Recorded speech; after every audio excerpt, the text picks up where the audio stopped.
We know that you wish to see much change in your world. We know that you wish to see the peace and abundance and contact to a greater degree than what you're experiencing now. But we would say do not just simply sit and observe this passively and wait for it to happen around you. We would say be active in this expression that you would like to see mirrored back to you. So we would like you to mirror these kind of positive changes, influences that you want to see. In other words, act as if these things, these beautiful, wonderful, positive, enlightening things on your planet are happening already. Act and go about your daily business as if it has happened already. Act as if you are those things already: peaceful, abundant, unitive, with contact with greater consciousness.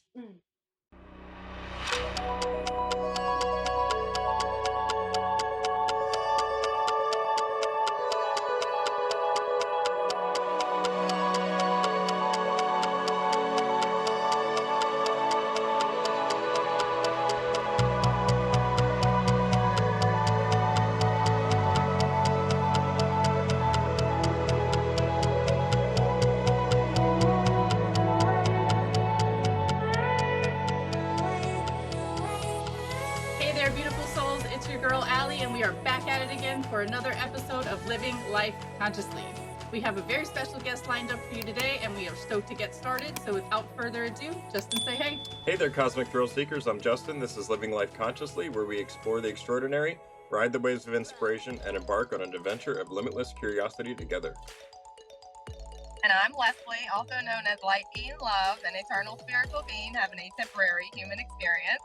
And I'm very happy to be here with Dr. Gayle Thomas. Gayle. Hi, very happy to be here with you all today. Thank you for inviting me.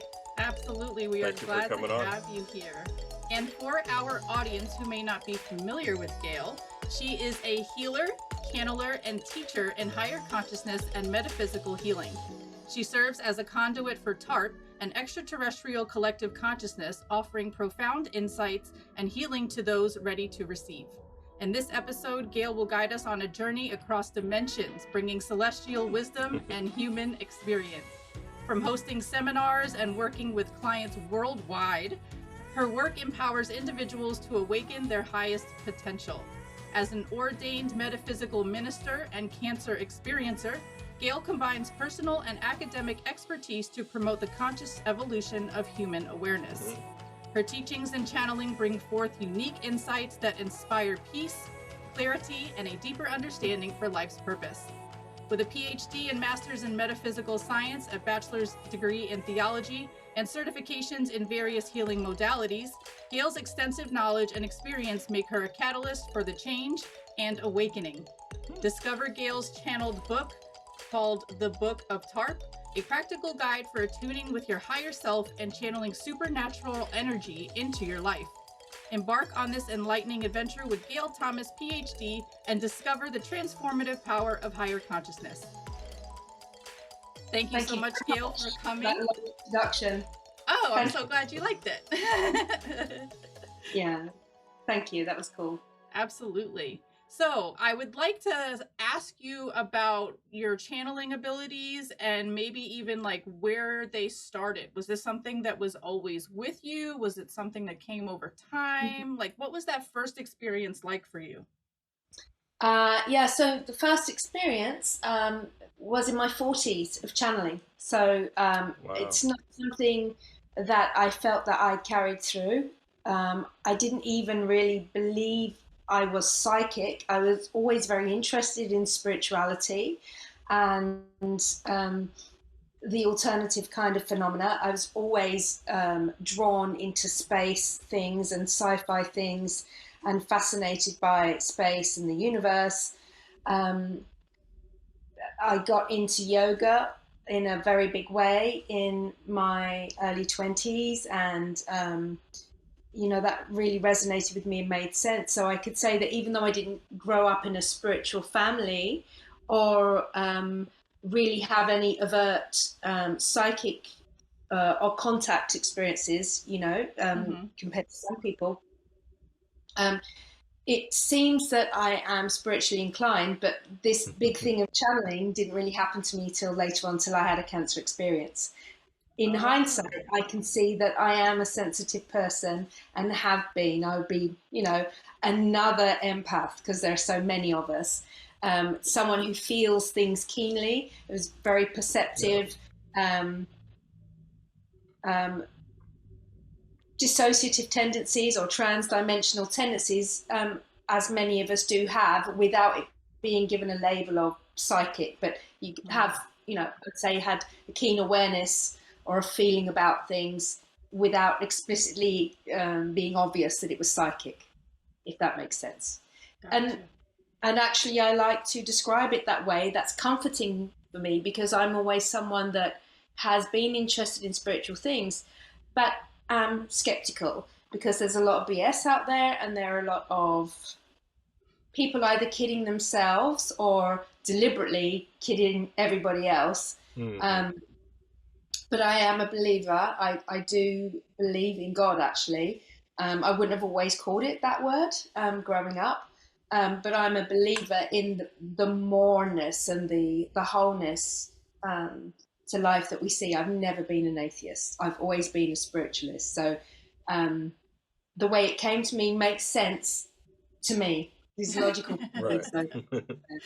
It sounds like your spirit guides knew what they were doing and when to drop that into your awareness. It's interesting that it came through a health issue. That's interesting. I don't think we've heard that before. Yeah, I don't think I've heard that before either.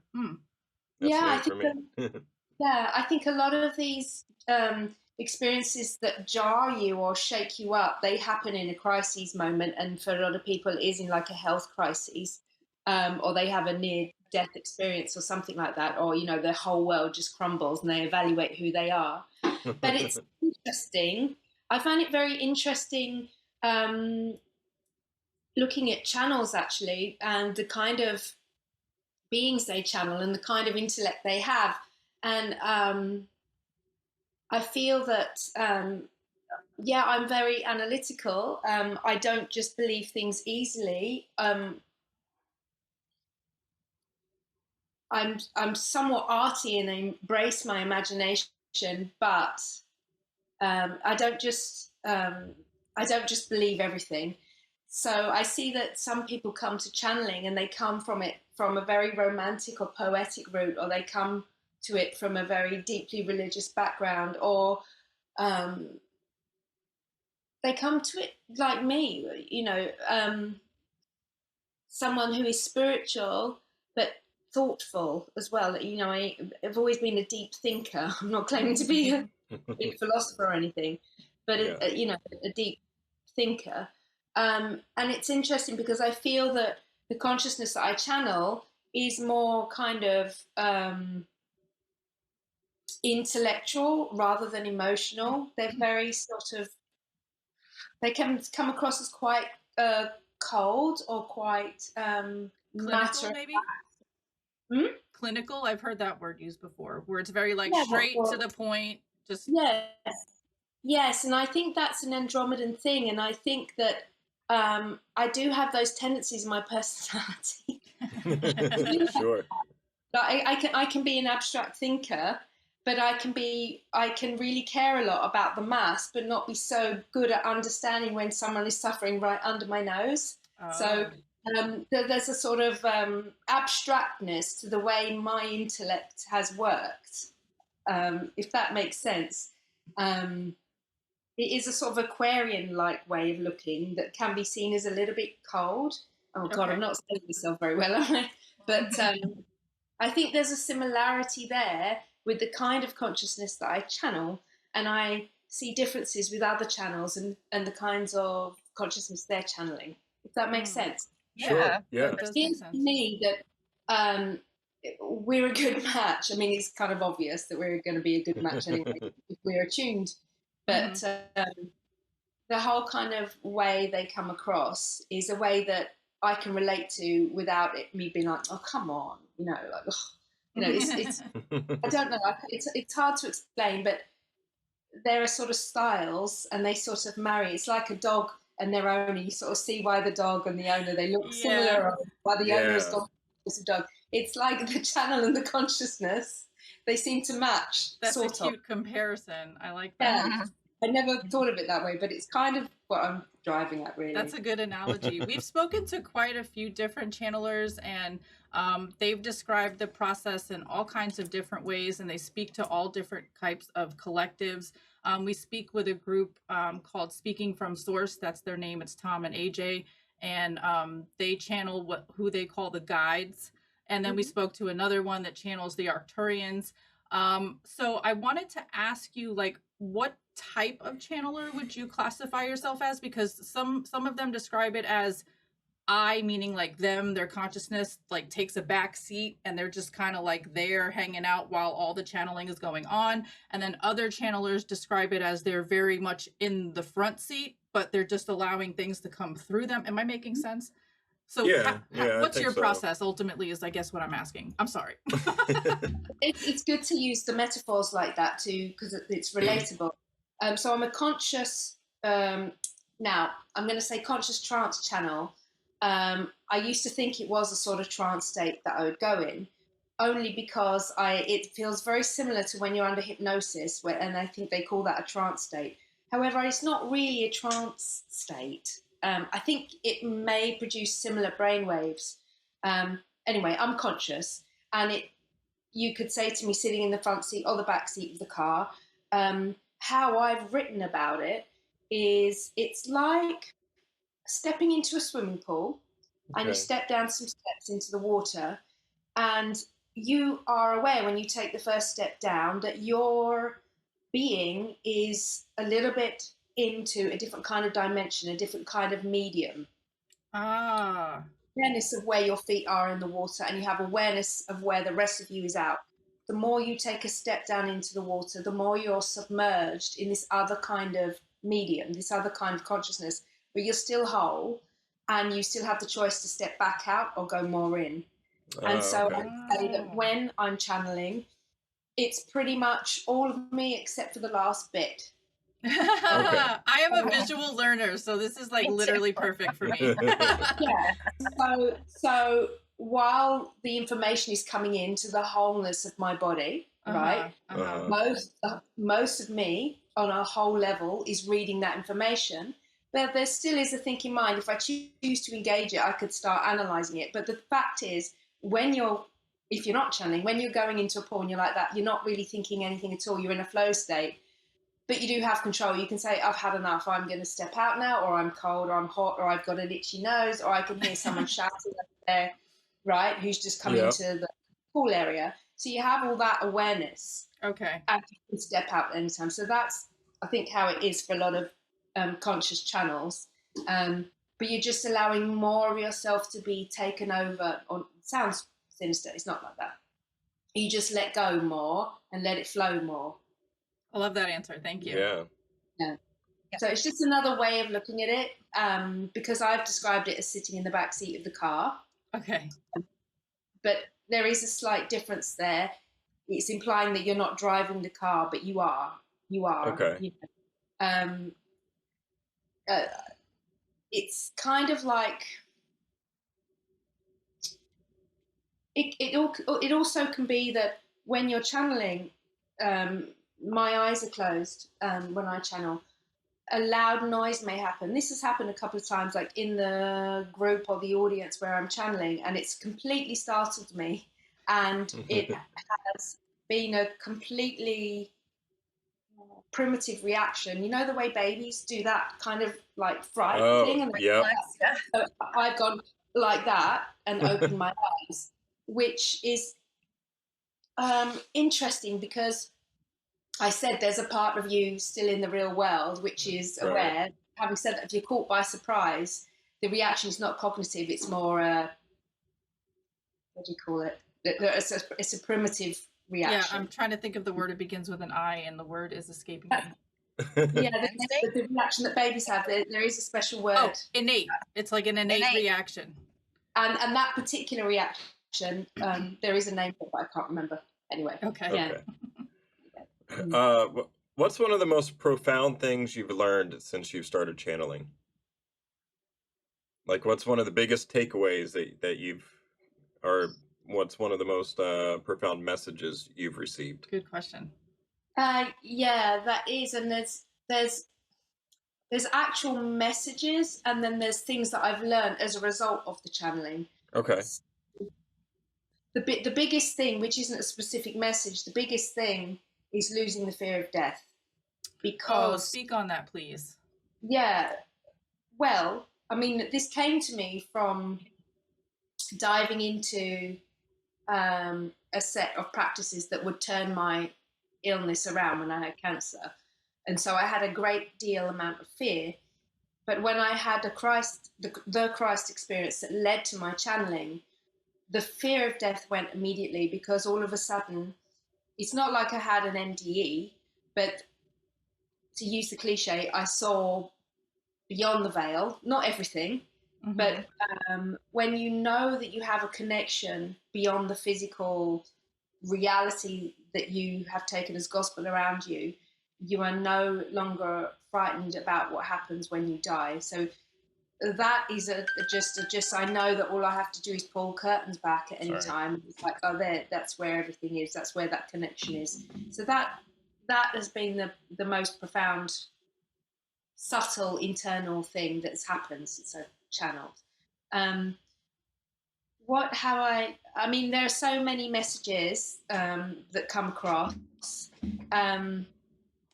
I asked, this is just a very personal one for me, a couple of years ago, when I first got back to England. I used to live in India. I was there for a few years, but when I first got back to England, and it was about 2021, I asked about the metaverse. And this is before, it must be before ChatGPT and all the AI stuff was starting to come out and be more prevalent. And it just really kind of rang a bell for me, the way they described it. They said that the reason why this kind of evolution and development had happened like this in a technological way, and specifically the metaverse, because I was asking, is it a dangerous thing? Is it a right thing or wrong thing that humans will be rigged up to, VR goggles. Yeah, and what does that mean? And it was actually very comforting. Okay. Because they said not at all. Remember that your consciousness and your energy is non-physical. In fact, if anything, there is not one thing that will pull you towards a dark path or a negative path. What technologies are helping you to do like this are helping you to experience consciousness outside of your body. So while it may be technological and it may end up in the wrong hands or being owned by someone that you may not agree with or feel that the corporation is controlling or anything like that, it is still an experience along your path which allows you to experience consciousness beyond the body, which you'll get more and more acclimatized to as time moves on, and eventually you will be evolved through and out of the need for the physical body anyway. So it's just an introduction. They said, just think of yourself.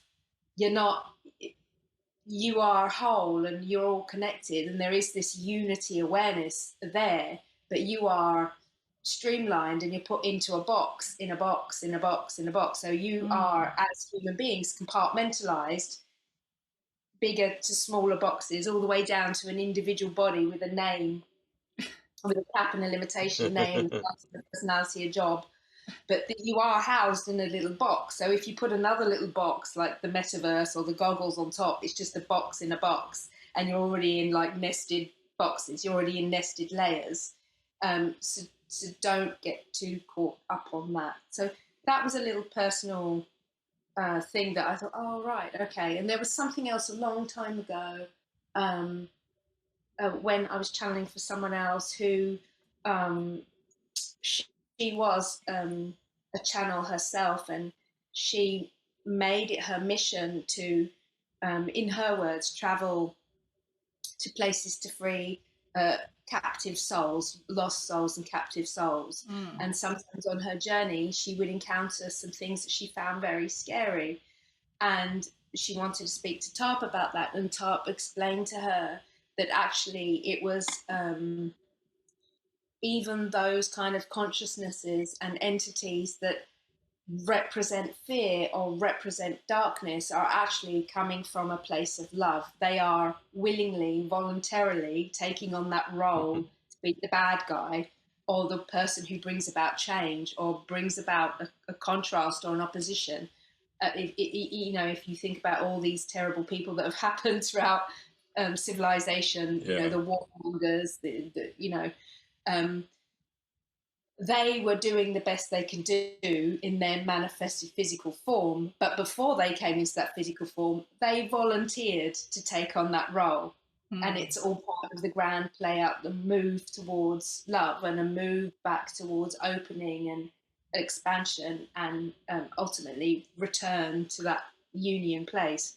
So the advice that they were giving to the person I was channeling with who was having these experiences is just remember, this is actually lovingly put to you. This is an energy that has volunteered to take on the bad guy role, but is representing phenomena for you to learn and change. It's confronting, but it will make you grow and expand. So that was another enlightening moment. I hope that brought some kind of peace or relief to her. It really did. Or him, or them, I don't know. Yes, it did. Okay. And actually, it came out way better from Tarp than from. It did have a sort of bigger resonance with the person I was speaking to at the time. But yes, yeah. Gotcha. Okay. I'm curious because I'm aware of your, miraculous healing of breast cancer with Christ or Christ consciousness or Jesus. I think I've heard you mention, all the names. So which is amazing, and I love that. I think you had even mentioned it's not like you normally would pray to Jesus or anything like that on a regular, but before that, and that he like showed up for you. I think that's amazing. But and then that pretty much immediately following, from my understanding, not long after that is when Tarp came through. And so I guess I'm wondering, how are they connected, yes. Christ and Tarp, and is there, it seems like there's a connection, but it's very interesting. Yeah.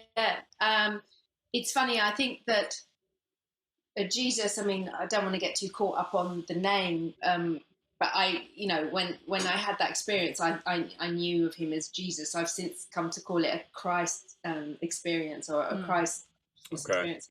But I hadn't thought about these things too much beforehand. However, I've always been open to the idea of Jesus, Krishna, Babaji, all these spiritual gurus or avatars that have come in. So I guess that it's a representation, okay, that was amenable to me. Could be something else to someone else, perhaps, Having said that, I have had a few more experiences with Jesus since. Oh, really? Yeah. And in one of these exchanges, as soon as he came to me again, it was again very humbling, and immediately I start to cry.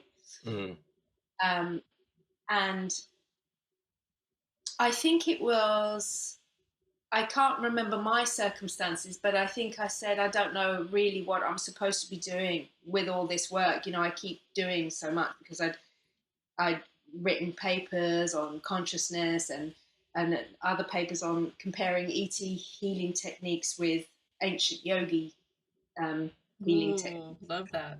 But I just felt that I was just churning all this academic work, but wasn't really channeling it or focusing it on giving help or service to people. I've changed, it's evolved what I do with my channeling since I've been a channel. And I remember asking, am I doing enough? Am I doing the right thing? And he said, don't worry about that. It was like, I'm saying it like he speaks like me, like he speaks. It wasn't I don't hear a voice. It's not like there's a voiceover actor in my head.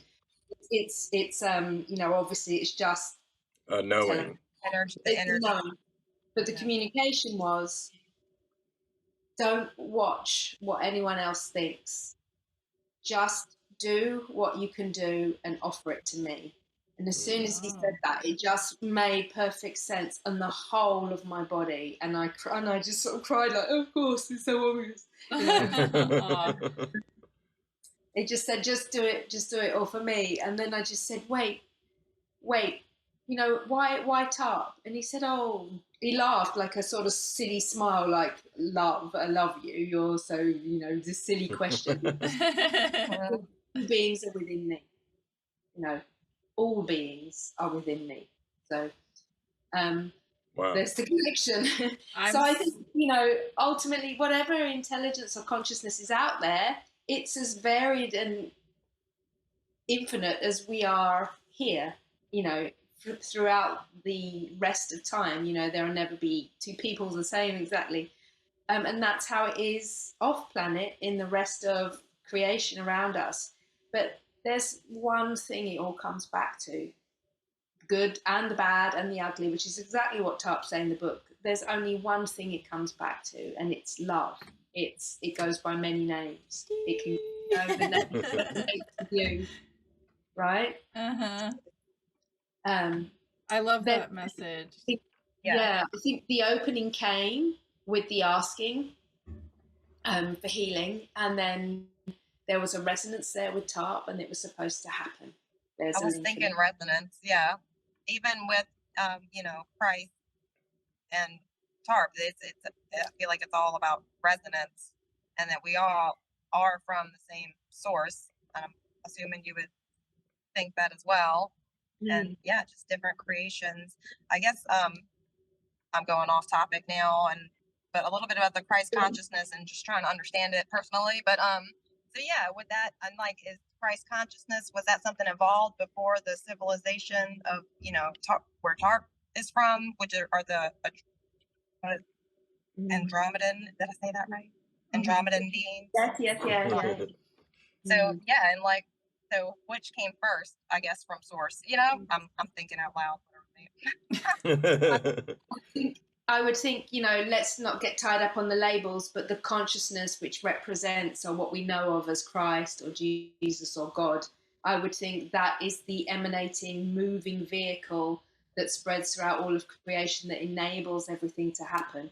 It would be the initiating energy that has the desire to experience and oversee, and just so it can experience from other perspectives, so it can know itself, like the continual love affair, looking back at itself, Right. So, I think all beings, this is just my thoughts, but I think all beings, all streams are emanating from the one source. Yeah, I think the same thing. Yeah, that resonates for sure. I would like for you to tell our audience about your book. So we keep mentioning Tarp and your book. Is the book just a collection of all of your channelings in one place, or can you describe it to our audience, please? Yeah. Okay, so the Book of Tarp, it was channeled in a very short space of time. I had been writing a book about... I'd been writing two books, actually. One called The Spiritual and Holistic Guide to Breast Cancer, to just give a kind of spiritual perspective on that.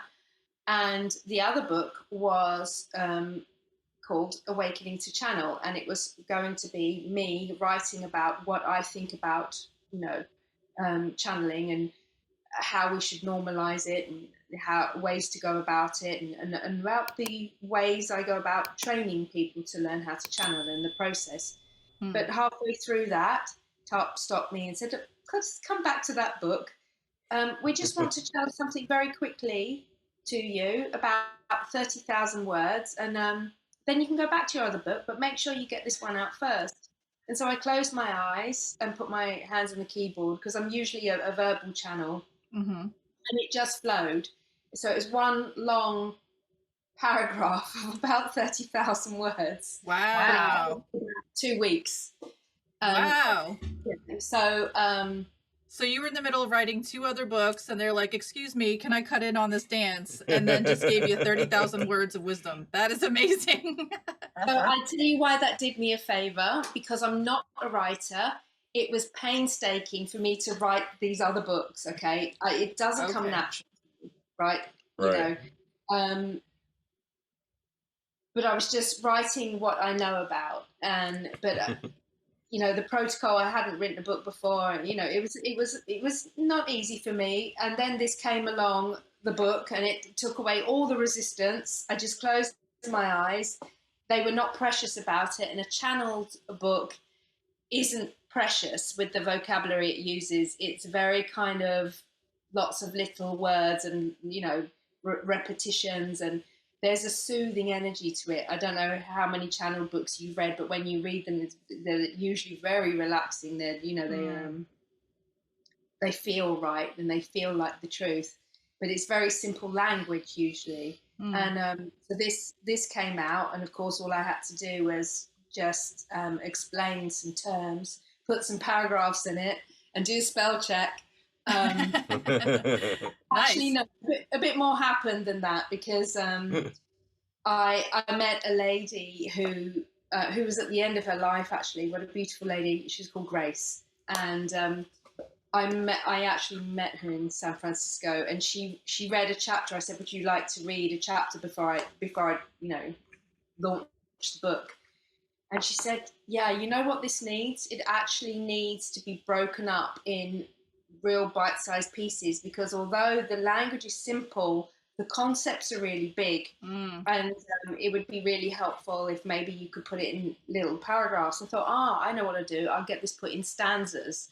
So from this one long 30,000 word paragraph, it ended up being a book in stanzas. You know, each paragraph is 4 or 5 lines, and the lines are very short. Bite-sized pieces, right? Yes, and lots of little subsections and chapters. So awesome. it did get edited in the end, but not in a kind of scholarly way. Your normal way that probably authors get it done, but it's a very easy book to get done. Actually, the easiest, which is fantastic. Lovely. Amazing. Interesting. So it's just straight from Tarp. There's nobody asking you questions to get the answers from Tarp for you to, like, there's no dictation in that way. It's literally coming straight from you. So thank you so much for showing us your book and explaining the process of how the book came into manifestation. Do you think it's possible we can hear from Tarp today? Yeah, of course. Right. So let me just close my eyes, and it'll take me a few seconds, and then you go ahead and speak to them. Okay. Okay.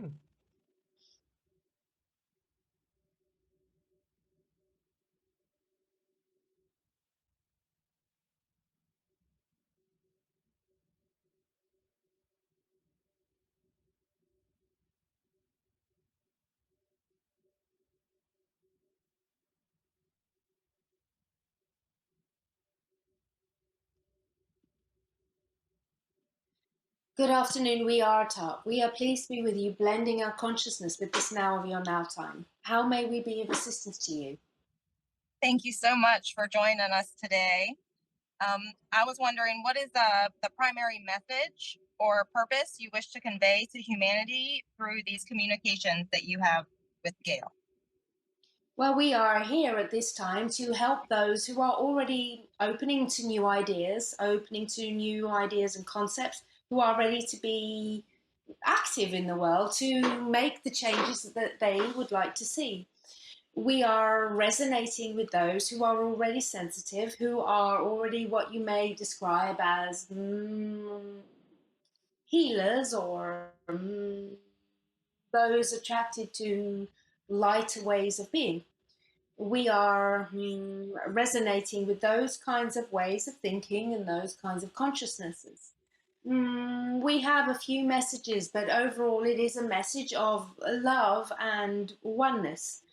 We would like to say in this particular opportunity that once you can get over a few of the things that you are crashing up against in your day-to-day life, such as your feeling of separateness from each other and the differences around you that you see, which are in fact not really there at all, are there lovingly to help you on your journey to open and explore new ways of being and thinking. But what we would particularly like to encourage you to do today is be active in the world around you. You know that there are more and more of you able to see beyond what you have previously seen and feel and intuit beyond what you have previously done before. Many new ideas and concepts are now acceptable to you, are now being absorbed and becoming very much a part of the normal fabric of your belief systems about things in the world around you. However, we know that you wish to see much change in your world. We know that you wish to see the peace and abundance and contact to a greater degree than what you're experiencing now. But we would say, do not just simply sit and observe this passively and wait for it to happen around you. We would say, be active in this expression that you would like to see mirrored back to you. So we would like you to mirror these kind of positive changes, influences that you want to see.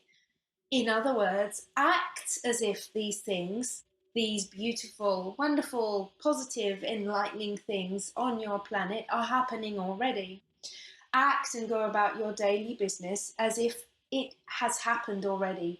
Act as if you are those things already: peaceful, abundant, unitive, with contact with greater consciousness.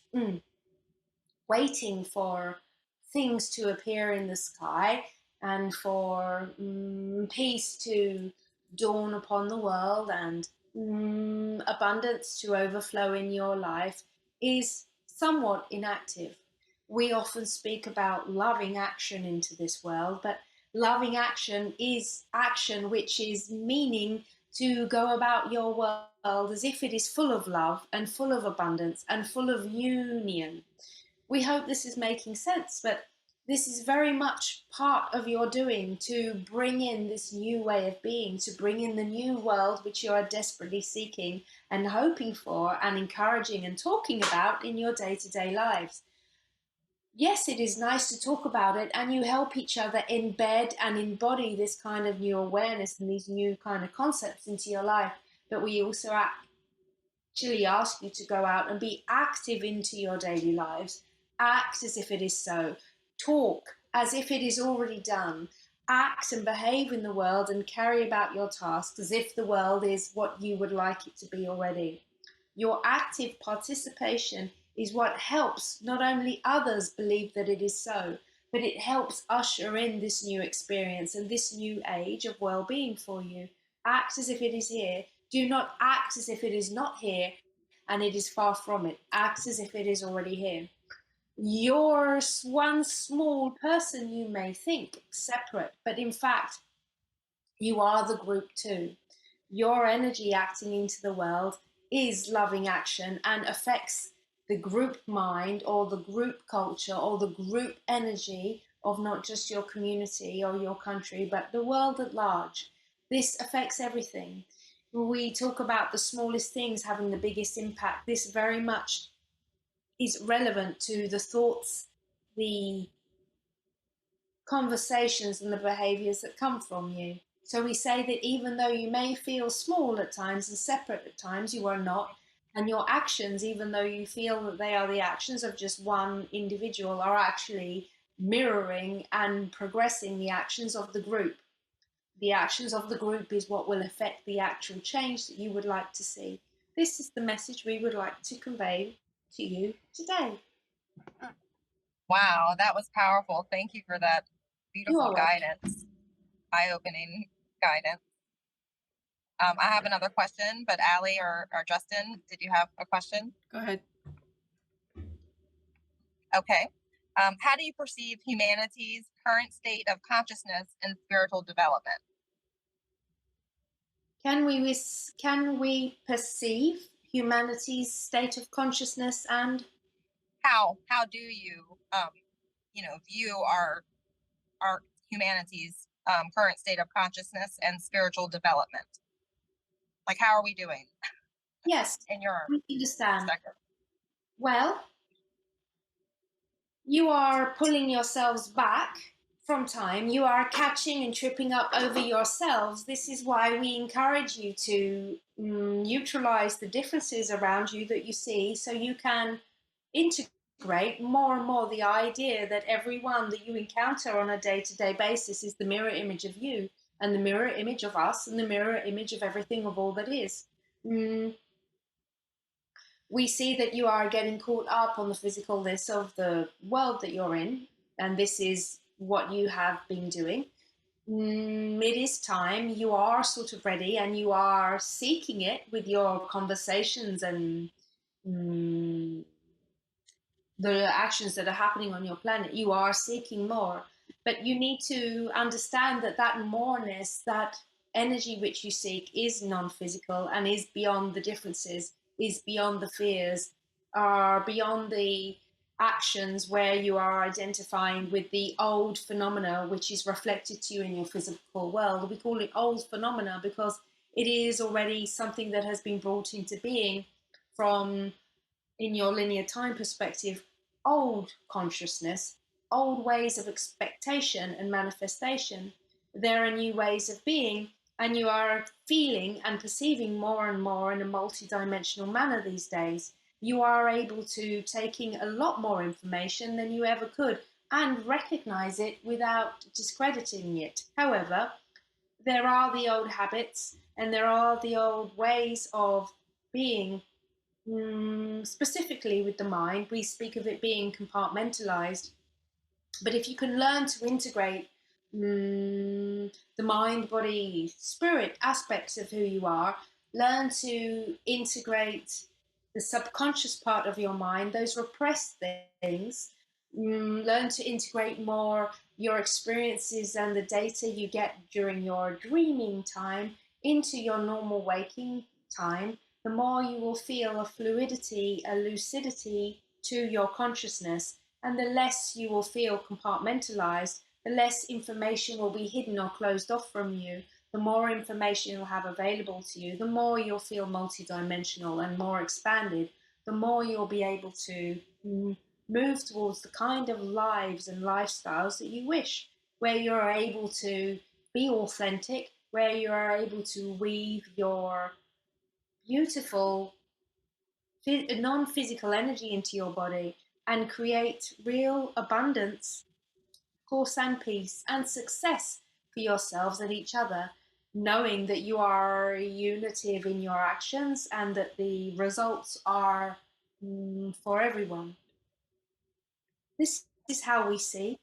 You're tripping up over yourselves, but you just need to be reminded, because this information is seeping into you.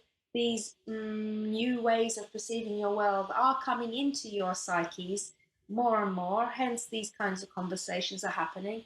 Hence, you are more receptive and open to listening to these kinds of words from us now. But we ask you to not just keep it to these isolated conversations or patches where you are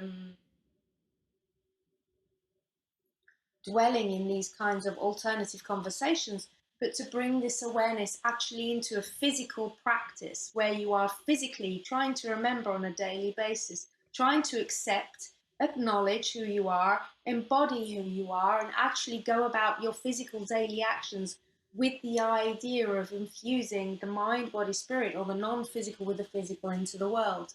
This will be extremely helpful for you. Thank you. Wow, thank you. Thank you, Tarp, for being with us. We appreciate your time. What is your greatest hope for the future of humanity?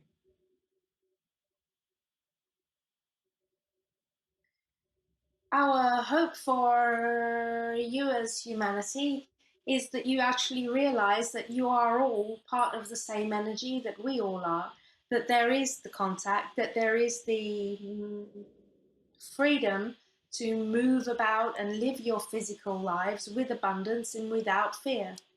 This is our greatest hope for you. Thank you. Thank you. We appreciate that, and we hope to get there. Yes. You will. How do you view the interconnectedness of all life on Earth and in the universe? Yes, we view it as interconnected and whole. There are, as you would call it,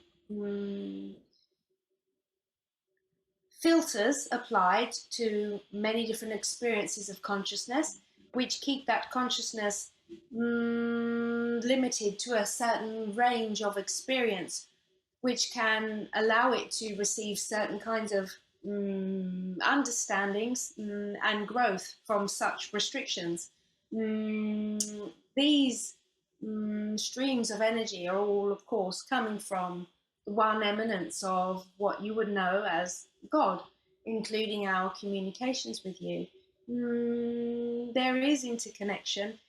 However, the more identified you become with the manifestation of what you are, the more you feel separated from the rest and from the understanding of the whole. Thank you. What role will Earth play in the broader context of the galaxy and the universe? Please repeat. What role will the Earth play in the broader context of the galaxy and the universe?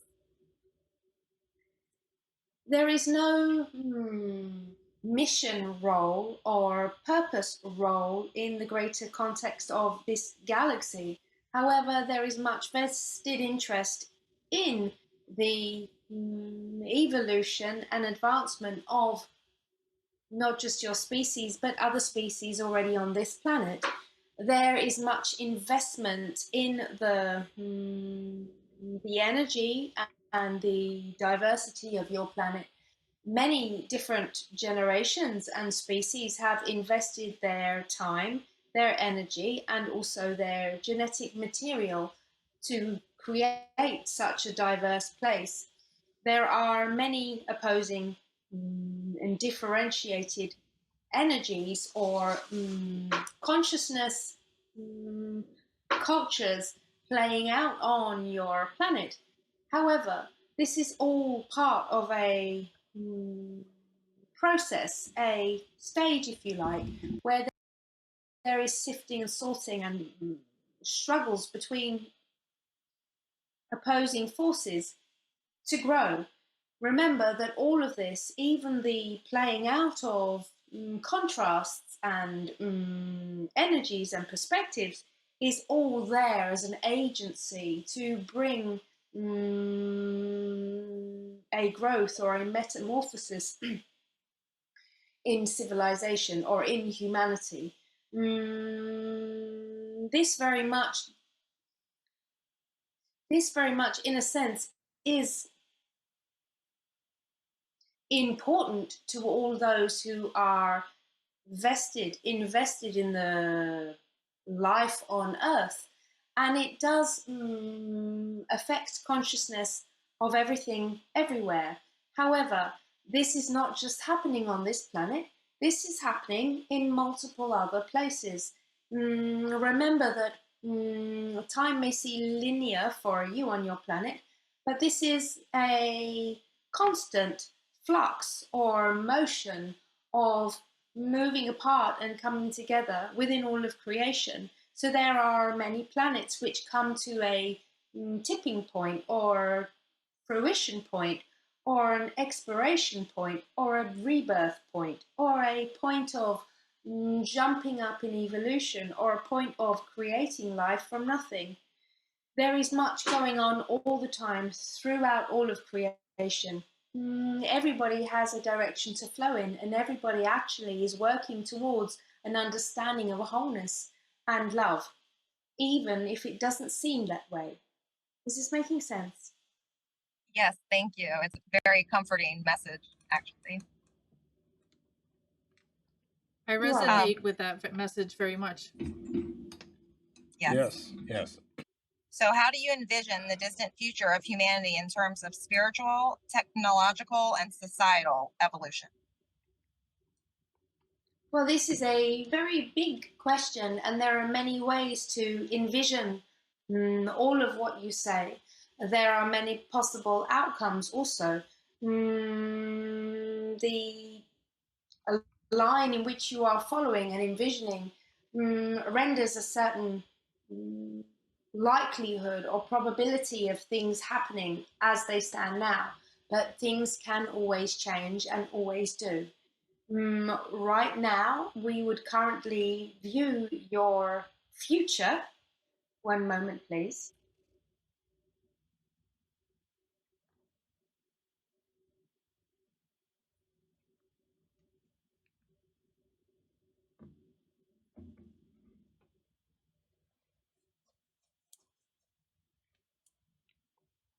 Yes, we do not feel this is of any surprise to you, for your future is currently looking like you will continue to experience turbulence here and there, here and there. This will carry on.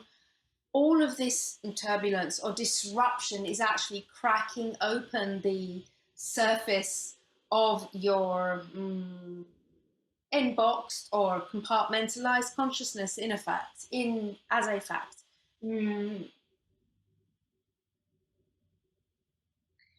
There is much growth during this time, as we are sure you can testify to with what has already happened over the last few years. There has been much learning and much realization and much opening gained as a result of the turbulence you are already going through in the last few years on your planet.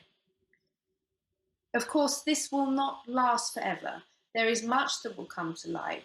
And yes, you are moving forward in leaps and bounds technologically too. Do not be fearful of this. This has happened before. However, there are many different ways and fates that can happen to a civilization with such a thing as warfare or such a thing as technology. However, there are many delightful and benevolent outcomes for all of these things that you may fear already. We would like to reiterate to you that in terms of technology, in terms of the advent of the two major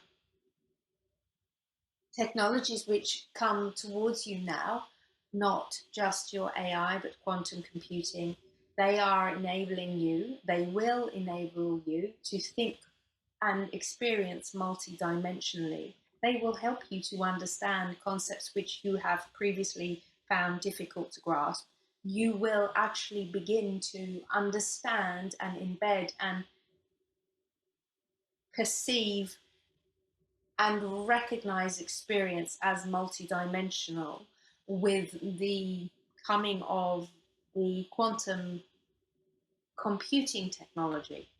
Also, we would say with AI, you are further learning to automate the more mental tasks. So you are free to develop and integrate both sides of your brain so you can think more multidimensionally and communicate more with the non-physical aspect of who you are. There will be more integration despite the fear around the automation or the fear around the control of the technology of AI with you. There are, of course, risks and there are, of course, important things to take into consideration, but understand that there is a higher consciousness behind all of this, and these are acting as pulls for you to move in the direction of positive evolution. These are pulling you forward.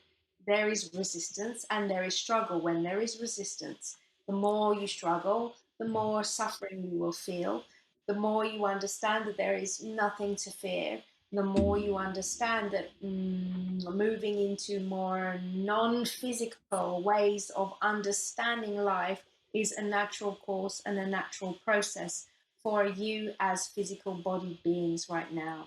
There is a process where you will move towards understanding experience in a non-physical way, as a species that originally started in physical, biological systems. Is this making sense to you? Yes. Yes. We would like to illustrate to you that it does not necessarily mean you will become robots. This means that the more you experience your non-physical energy and the more you are able to perceive trans-dimensionally or beyond the compounds of your mind, the more you will sense that you have a divine frequency flowing with you, and you are not just a chip or stream of consciousness produced by technology. You have the ability to have memories and to carry memories from life to life to life. You have the ability to feel love and feel bliss. You have the ability to channel. These things mean that you are connected to God energy and are more than simple technologies which are able to conjure and process huge intelligence, even if they are processing in a multi-dimensional way. You still have the ability to work on your own consciousness, experience more in a non-physical manner. We are talking some time ahead, of course, and still harness these technologies to your advantage. It is these technologies that will enable you to evolve in such an enlightened way. Wow. Thank you so much, Tarp. I appreciate you sharing this wisdom with us and giving us encouraging, positive messages and things to look forward to. I seriously cannot thank you enough. Thank you so much. Yes, thank you. Thank you. I offer you our unconditional love. Thank you and goodbye. Thank